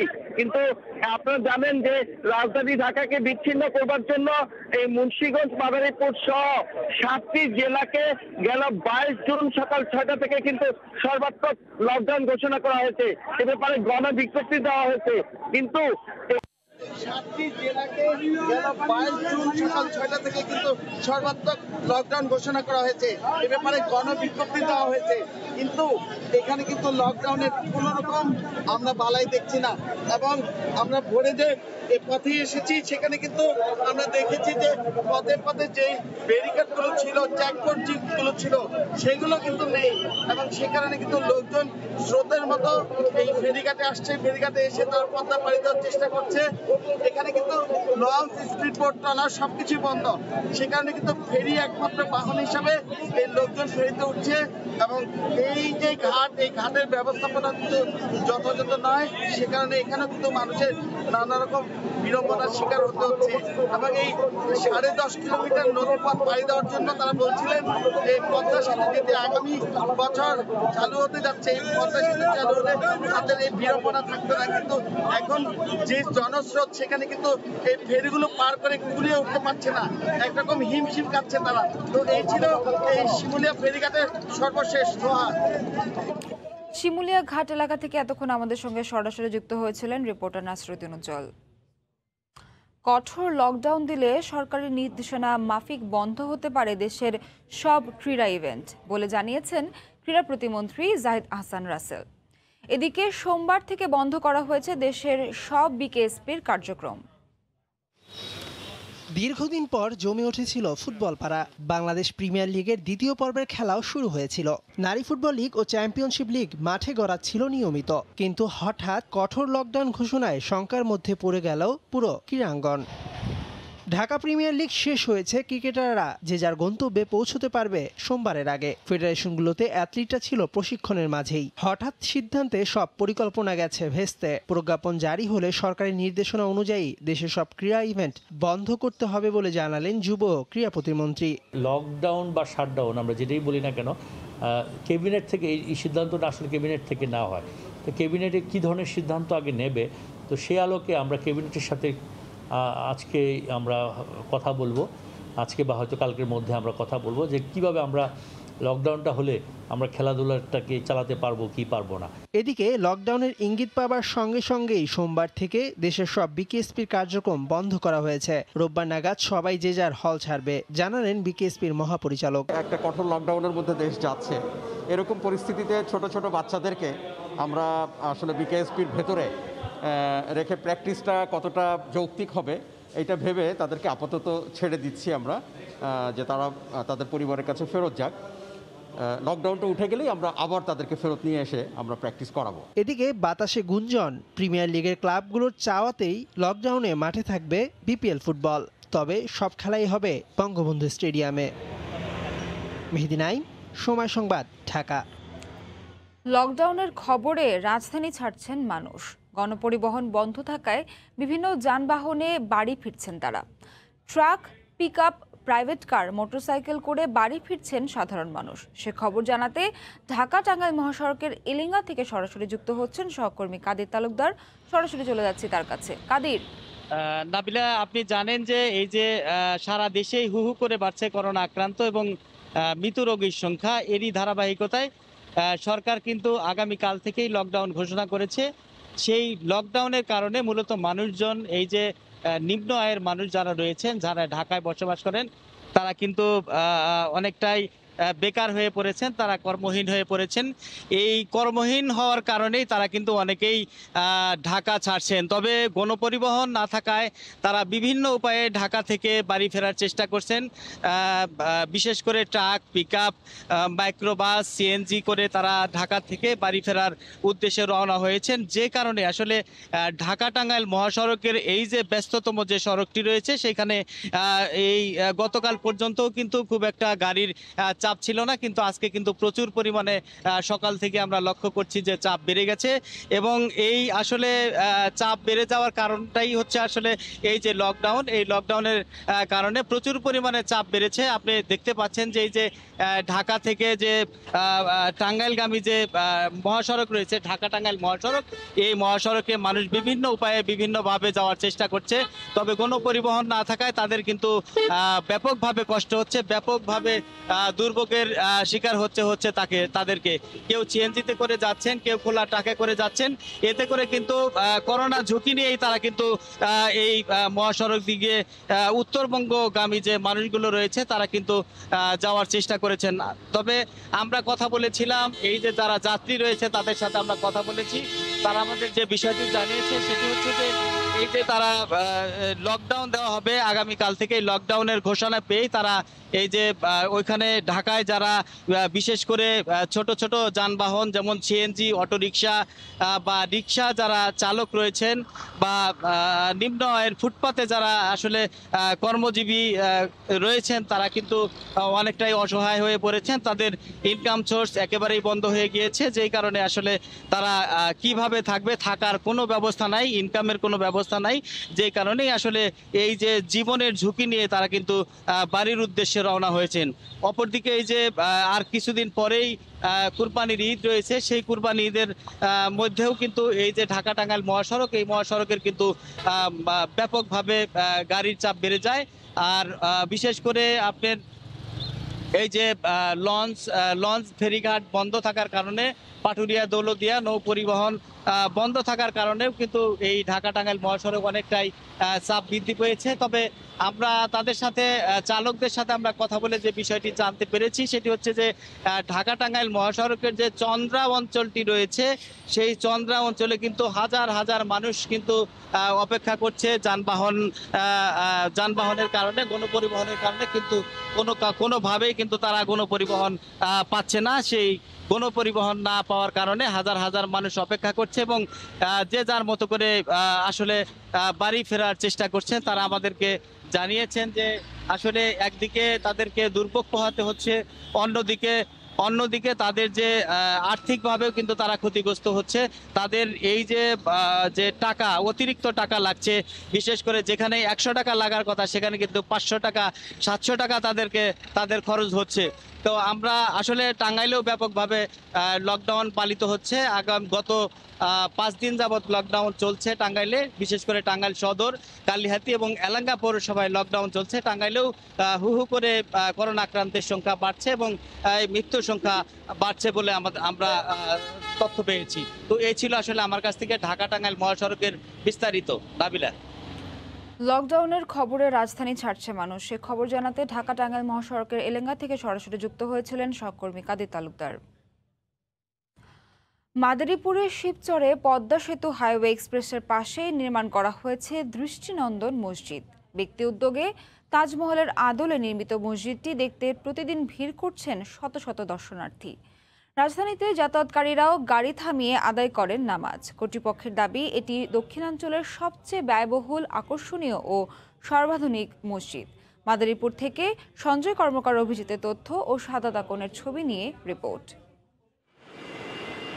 মাদারীপুরের শিবচরের সূর্যনগরে নির্মাণ করা হয়েছে দৃষ্টিনন্দন অত্যাধুনিক মসজিদ। তাজমহলের আদলে নির্মিত মসজিদটির নাম দেওয়া হয়েছে ইলিয়াস আহমেদ চৌধুরী কলেজ মসজিদ। এই নামাজ পড়েছি আজকে, আমি নিজেকে অনেক সৌভাগ্যবান মনে করছি। মসজিদের যে আকর্ষণ, সৌন্দর্য আমাদেরকে বিমোহিত করে।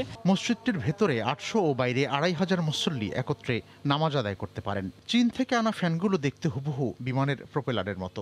মাদারীপুর 1 আসনের সংসদ সদস্য ও জাতীয় সংসদের চিফ হুইপ নূর আলম চৌধুরীর উদ্যোগ ও অর্থায়নে নির্মাণ করা হয়েছে মসজিদটি। প্রায় 1 হইতে 2000 লোক এখানে প্রতিদিন নামাজে আদায় করে। 50 ফুট উচ্চতার 4টি গম্বুজ ও 96 ফুট উচ্চতার 2টি মিনার রয়েছে এতে। নামাজ পড়ার পাশাপাশি সৌন্দর্য উপভোগে প্রতিদিনই আসেন শত শত দর্শনার্থী। মসজিদটা আসলে অনেক সুন্দর করে করা হয়েছে, যে অনেকটা আংশিক তাজমহলের মতো। জায়গাটা খুব সুন্দর, খুব ভালো লাগছে। মসজিদের রাতের দৃশ্য আরো মনোরম।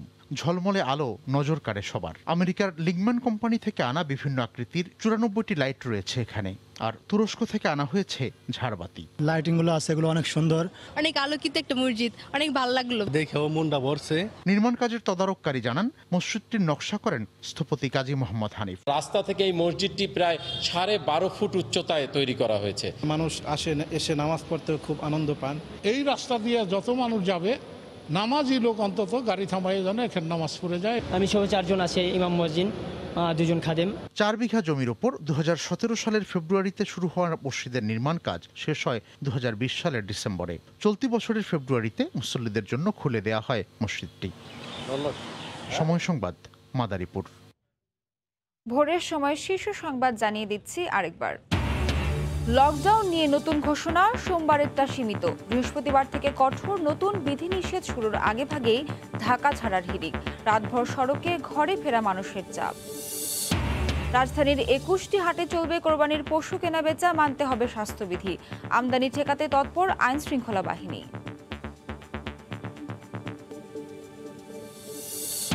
রাজধানী থেকে সরিয়ে ফেলা হচ্ছে বৈদ্যুতিক পণ্য ও হালকা প্রকৌশল শিল্প। মুন্সিগঞ্জে গড়ে উঠছে বিশেষায়িত শিল্পনগরী, কর্মসংস্থান হবে অন্তত 10,500 মানুষের। জার্মানি, আয়ারল্যান্ডে ছড়িয়ে পড়ছে ডেল্টা বা ভারতীয় ভ্যারিয়েন্ট। শঙ্কায় প্রবাসীরা, স্বাস্থ্যবিধি না মানায় সমালোচকের মুখে পদত্যাগ করলেন ব্রিটিশ স্বাস্থ্যমন্ত্রী। এ ছিল ভোরের সময়ে, সঙ্গে থাকুন সময়ে।